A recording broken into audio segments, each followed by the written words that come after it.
આ છે પ્રાણી સંગ્રહાલય. આજે આપણે આવી ગયા છીએ પ્રાણી સંગ્રહાલયમાં. જુઓ,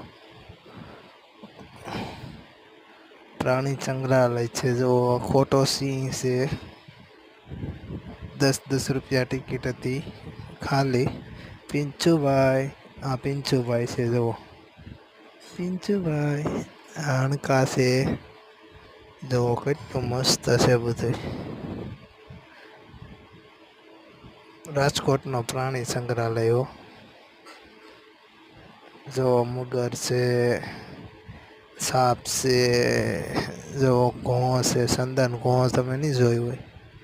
આવી ચંદન ઘોં અમે તો ઓરિજિનલ જોયેલી છે. ગ્રીન સાપ હતો. જો ઓપરેશન ચાલુ છે પાછળ. જોઈ શકો છો, ઓપરેશન પાછળ ચાલુ છે.